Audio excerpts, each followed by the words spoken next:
बिस्मिल्लाहिर्रहमानिर्रहीम। लो जी माड़े संगियो साथियों दोस्तों बाबा अल्लाह खैर करे। बिल्कुल जनाब प्रोग्राम मिठियां गल्लां नाल तुसां अपना मेजबान लाला फारूक हाजिर खिदमत है। सारे भैन भरावां को सलाम देने हैं। जींदे रहो, अल्लाह पाक से खुश खुरम रखा है। दोस्तों अज बड़ा अजीब जहा वाकया जहन च आया और तकने च आया। चूंकि माड़ा ये रस्ता जड़ा वो इलामा इकबाल रोड है जी वो ही रस्ता है। उस रस्ते चो आमना सा पे तकिया कि 2-4-6 बंदे फुटपाथ पर एक साइड ते बैठे हुए। यूनिवर्सिटी ने बिल्कुल गेट ने सामने ये जी साड़ी इंजीनियरिंग यूनिवर्सिटी है, मस्ट यूनिवर्सिटी। इस यूनिवर्सिटी ने बाहर जड़ा सी वो कोई बैनर वगैरह लगे हुए सन कि यूनिवर्सिटी बंद है या गेट बंद है या समथिंग इस तरह कुछ बैनर लगे हुए सन। सच्ची गल है कि दिल बड़ा अजीब जिहा इयां अफसुरदा जिहा होया कि ये यूनिवर्सिटी है जी दुनिया ने कोने कोने च इसना नाम है। बेशुमार शख्सियात इस यूनिवर्सिटी चो फारूक हुई है, मुख्तलिफ ओहदियां पर फायज हैं। लेकिन तकने च आया कि जिस दड़ा भी निकलो कोई ऐसा दिहाड़ा मेरा ख्याल खाली नहीं होना जिस तरह कोई जलसा जलूस कोई ऐसा सिलसिला ना होना होवे या यूनिवर्सिटी बंद ना होनी होवे।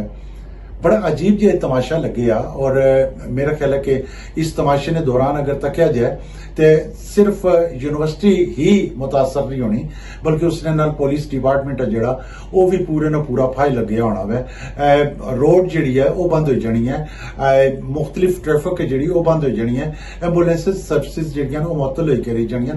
यानी कि सारा निजाम जड़ा वै वो धर्म बरम हो के रही जाना वै। सोचने वाली गल है कि आखिर ये कियां। मैं तो एक शार्ट जी गल छोटी जी गल करसा कि कदे कदे ये महसूस होना कि कुछ खानदाना च कुछ ऐसे डेरे भी होने जिन्हें डेरिया ना एडमिनिस्ट्रेटर जड़ा होना यानी कि घर ने प्यो जड़ा होना वै वो सच्ची गल है कि अपने घर की उस निजाम की नहीं चलाई सकना, नाकाम हो जाना। और क्या होना वै वो डेरा जड़ा एक कुंभा जड़ा वो पूरे न पूरा दर बदर रहना वै।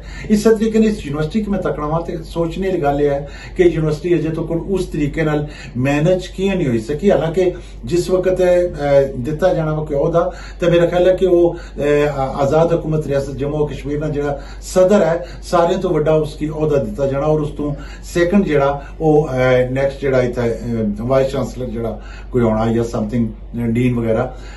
सोचने ने मकाम है कि आया कि ये उन्हें असाजा नाए लिया है जिसकी वजह यूनिवर्सिटी स्टूडेंट्स नहीं सांभे जाने या इन्होंने स्टूडेंट्स की कोई ऐसी प्रॉब्लम है वै जी इन्होंने ख्वाहिशात जड़ियां या इन्होंने असल जड़ी मोटो है उसकी नहीं समझा जा रहा। सोचने का मकाम है कि मेरा ख्याल है कि इसने अगर मुख्तलिफ अदारा जात या मुख्तलिफ सियासी शख्सियात या मुख्तलिफ लोग पावन कि असल बेस तो सामने आवे ना।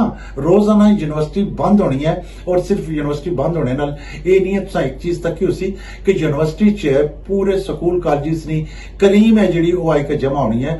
कल की साढ़े मुल्क की बागडोर इन्होंने लोगों ने हाथ होनी है और अगर असा इन्ना की इस तरीके ने डिस्टर्ब करी के तो यूनिवर्सिटी चो कल लोग अगर फारग होने यकीन करी कि कोई अपने इस मुल्क और कौम की खिदमत नहीं कर सकने। मैं आज रोज FM 90 प्लेटफॉर्म है, इस प्लेटफॉर्म तो शुक्र अलहमदुलिल्लाह मैं दोस्तों नाल मुखातब हाँ और मैं दोस्तों की अगर बाना चाहना वा कि ये जी यूनिवर्सिटी है इसना जड़ा ना रखा गया सी उस ना की खुदारा पामाल ना किया जाए उस ना की उस सच्ची गल है कि उस लैवल पर ही रहन दिता जाए तो ज्यादा बेहतर है। वगरना यकीन करी कि दुनिया ने कोने कोने असानियां मसाला बनी जसन। अज भी मैं जिले सवेरा आया हूं यूनिवर्सिटी बंद है। अच्छा जी क्या है कोई पता नहीं है जी क्यों बंद है जी।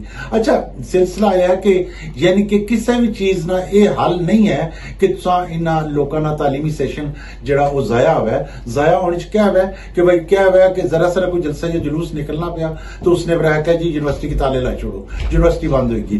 भाई तुसा उस जगह पर किया ना पहुंचने पे जिस जगह पर असल बरकत खराबी नी जड़ है कि जगह है या क्यों पैदा हो रही है उस खराबी नी जड़ की तोड़ दिता जाए उसकी कट दिता जाए। ये तो बोलो एक अजीब जहा सिलसिला हो जाना कि यूनिवर्सिटी की ताले लाई छोड़ो आप भी छुट्टियां करो स्टूडेंट्स की भी छुट्टियां दे छोड़ो।